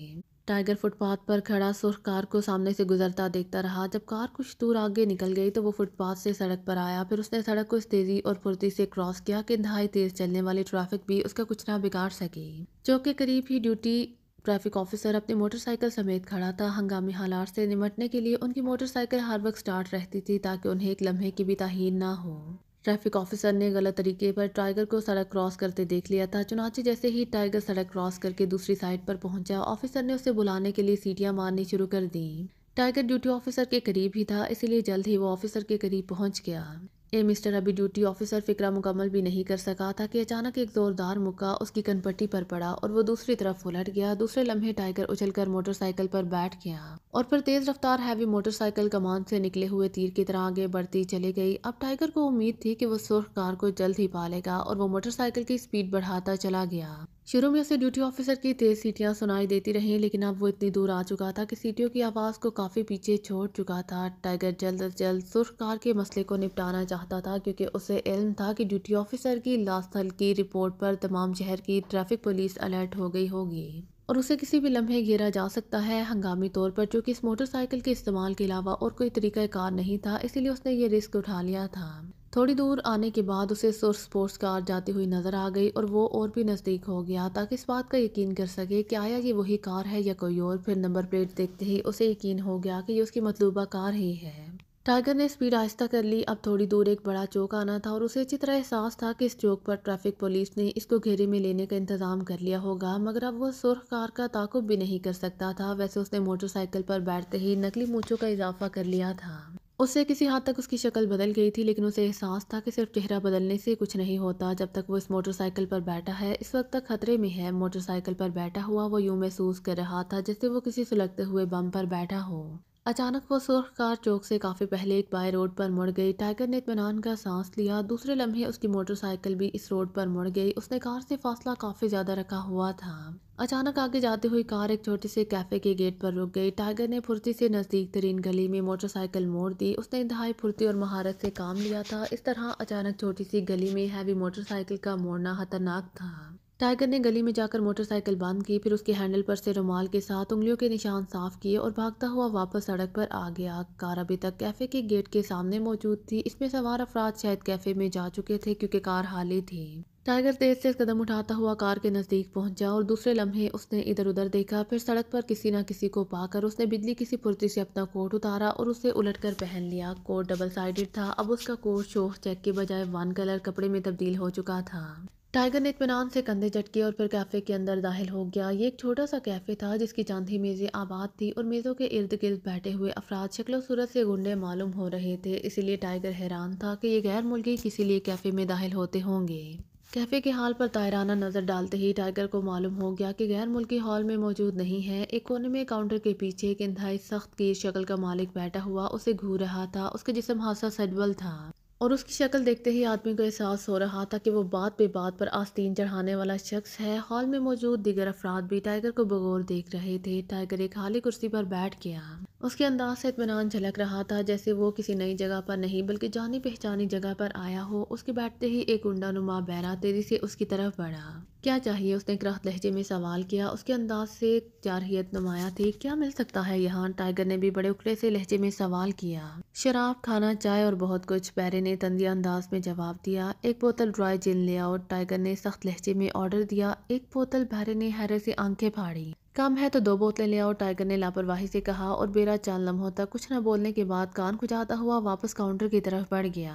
ٹائیگر کی تیز نظریں چاروں طرف گھوم رہی تھیں۔ وہ ان غیر ملکیوں کے متعلق سوچ رہا تھا کہ وہ دونوں کہاں چلے گئے ہیں۔ کار کی باہر موجودگی سے تو صاف ظاہر ہو رہا تھا کہ وہ اندر ہیں، مگر کہاں ہیں اور کیا کر رہے ہیں؟ یہ سوال جواب طلب تھا۔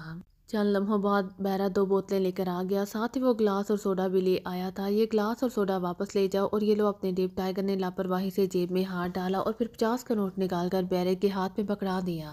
بہرہ یوں آنکھیں پھاڑ پھاڑ کر ٹائیگر کو دیکھ رہا تھا جیسے زندگی میں پہلی بار وہ کسی انسان کو دیکھ رہا ہو۔ میرا منہ کیا دیکھ رہے ہو؟ جاؤ اپنا کام کرو، ٹائیگر نے اسے ڈانٹتے ہوئے کہا اور وہ کھیسے نکالتا ہوا واپس مڑ گیا۔ 50 روپے کی ٹپ شاید زندگی میں پہلی بار اسے ملی تھی، اسی لیے وہ یوں چل رہا تھا جیسے ہوا میں پرواز کر رہا ہو۔ ٹائیگر نے بوتل کا کاک اڑایا، پھر ایک لمحہ توقف کرنے کے بعد اس نے وہ بوتل منہ سے لگا لی۔ وہ گٹا گٹ شراب پیتا چلا گیا۔ اس نے بوتل دوبارہ اس وقت میز پر رکھی جب وہ آدھی سے زیادہ خالی ہو چکی تھی۔ اس نے رومال سے منہ صاف کیا اور ادھر ادھر دیکھنے لگا۔ تقریباً تمام ہال کی نظریں اس وقت ٹائیگر پر جمی ہوئی تھی، لیکن اب ان نظروں میں اجنبیت کی بجائے قدرے تحسین کے آثار تھے۔ بغیر سوڈا ملائے یوں آدھی سے زیادہ بوتل ایک ہی سانس میں چڑھا جانے سے لوگ کافی حد تک اس سے مروب ہو چکے تھے۔ دوسرے لمحے ٹائیگر نے بوتل دوبارہ اٹھائی، پھر اس وقت اسے منہ سے علیحدہ کیا جب بوتل میں سے شراب کا آخری قطرہ بھی اس کے حلق کے اندر جا چکا تھا۔ اس نے چند لمحے توقف کرنے کے بعد دوسری بوتل کا کاک اڑایا، پھر اس سے پہلے کہ وہ اسے اٹھا کر منہ سے لگاتا، اچانک پولیس کا ایک دستہ کیفے میں داخل ہوا۔ پولیس کے اندر داخل ہوتے ہی ہال میں بیٹھے ہوئے افراد میں مضطرب اور بے چینی کی لہر دوڑ گئی۔ کاؤنٹر مین اچھل کر کھڑا ہو گیا۔ پولیس تیزی سے کیفے میں داخل ہوئی، پھر وہ رک کر ہال میں بیٹھے ہوئے تمام افراد کا جائزہ لینے لگی۔ پولیس کے اندر داخل ہوتے ہی ٹائیگر کی نظروں نے ایک سین دیکھ لیا تھا۔ کاؤنٹر کے قریب کھڑا ہوا بہرہ انتہائی پھرتی سے ایک دروازے میں گھس گیا تھا۔ گو یہ کام اتنی تیزی سے ہوا تھا کہ کوئی اور شخص اسے دیکھ نہ سکا، لیکن اس کی نظروں میں یہ سین آ چکا تھا۔ اب ٹائیگر کو اس خفیہ دروازے کا پتہ چل گیا تھا، چنانچہ وہ سنبھل کر بیٹھ گیا۔ اس کے چہرے پر مکمل طور پر اطمینان تھا۔ تمام لوگ اٹھ کر ادھر دیوار کے ساتھ کھڑے ہو جائیں، پولیس انسپکٹر نے سب کو بغور دیکھتے ہوئے کہا۔ مگر صاحب ہمارا قصور؟ کاؤنٹر مین نے قدرے خوفزدہ لہجے میں پولیس انسپکٹر سے پوچھا۔ ایک مجرم ڈیوٹی ٹریفک آفیسر سے موٹر سائیکل چھین کر اس سڑک پر آیا ہے۔ موٹر سائیکل قریب ہی گلی میں موجود ہے، ہمیں وہ آدمی چاہیے۔ پولیس انسپکٹر نے ذرا وضاحت سے اپنے مقصد کو بیان کیا۔ کاؤنٹر مین کے چہرے پر اطمینان کے آثار صاف پڑے جانے لگے۔ صاحب یہاں لوگ کافی دیر سے موجود ہیں، آپ دیکھ لیں۔ البتہ کاؤنٹر مین نے بغور ٹائیگر کی طرف دیکھتے ہوئے نہ جانے کیوں فکرہ نامکمل چھوڑ دیا۔ تم ادھر آؤ، پولیس انسپکٹر نے ٹائیگر کی طرف دیکھتے ہوئے اسے اپنے پاس بلایا۔ میں تمہارا سارا لگتا ہوں۔ ٹائیگر نے نشے میں دھت آدمی کا پارٹ ادا کرنا شروع کر دیا۔ شٹ اپ، ادھر آؤ، پولیس انسپکٹر غصے سے دھاڑا۔ میں آ رہا ہوں، آ جاؤں گا۔ ٹائیگر نے بوتل اٹھائی، پھر لڑکھڑاتا ہوا پولیس انسپکٹر کی طرف چل دیا۔ ٹائیگر کی اداکاری اتنی بے داغ تھی کہ یوں محسوس ہو رہا تھا کہ جیسے وہ صدیوں سے یوں ہی نشے میں دھت رہا ہو اور اسے ارد گرد کی دنیا کا قطن ہوش نہ ہو۔ یہ تو میرے خیال میں کافی دیر سے نشے میں دھت ہے۔ دیکھو، اس کی ٹیبل پر موجود خالی بوتل سے صاف پتہ چلتا ہے کہ کم از کم 2-3 گھنٹے سے پی رہا ہے۔ ایک سب انسپکٹر نے انسپکٹر پر اپنی منطق کا روب جھاڑا۔ معلوم تو ایسے ہی ہوتا ہے، اور پھر اس کا کوٹ تو مجرم سے قطعی مختلف ہے۔ انسپکٹر نے بھی جواباً وار کیا۔ وہ بولا، سب انسپکٹر سے پیچھے کیسے رہ سکتا تھا؟ کیا بات ہے، تم بھی شراب پیو گے؟ ٹائیگر نے لڑکھڑاتے ہوئے بوتل انسپکٹر کی طرف بڑھا دی۔ انسپکٹر نے غصے سے ٹائیگر کے گال پر ایک تھپڑ جڑ دیا۔ ٹائیگر لڑکھڑاتا ہوا پاس کھڑے کاؤنٹر کے قریب جا گرا۔ بوتل اس کے ہاتھ سے چھوٹ کر فرش پر جا گری۔ یہ کار کس کی ہے؟ انسپکٹر اب کاؤنٹر مین سے مخاطب ہوا۔ معلوم نہیں صاحب، 2 آدمیوں نے اسے یہاں روکا، پھر آگے چلے گئے۔ اس سے پہلے کہ میں انہیں کار سائیڈ میں کرنے کو کہتا، وہ آگے جا چکے تھے۔ کاؤنٹر مین نے بڑے مؤدبانہ انداز میں جواب دیا۔ ٹائیگر لڑکھڑاتا ہوا فرش سے اٹھا۔ اب وہ اس دروازے کے بالکل قریب تھا جہاں سے وہ بہرہ غائب ہوا تھا۔ چلو واپس چلیں۔ انسپکٹر شاید مطمئن ہو گیا تھا، اس لیے وہ واپسی کے لیے مڑا۔ اس کے ساتھ ہی سب پولیس والے بھی مڑ گئے۔ اسی لمحے ٹائیگر انتہائی پھرتی سے دروازے میں داخل ہوا۔ آگے ایک طویل کاریڈور تھا۔ وہ تیز تیز قدم اٹھاتا ہوا آگے بڑھتا چلا گیا۔ اب اس کے قدموں میں بے پناہ پھرتی تھی۔ جلد ہی وہ کاریڈور کے آخری سرے پر پہنچ گیا۔ یہاں سیڑھیاں نیچے اتر رہی تھیں۔ وہ سیڑھیاں نیچے اترتا چلا گیا۔ ابھی وہ آخری سیڑھی پر ہی تھا کہ اچانک سامنے والا دروازہ کھلا اور ٹائیگر بجلی کی سی تیزی سے ایک سائیڈ میں ہو گیا۔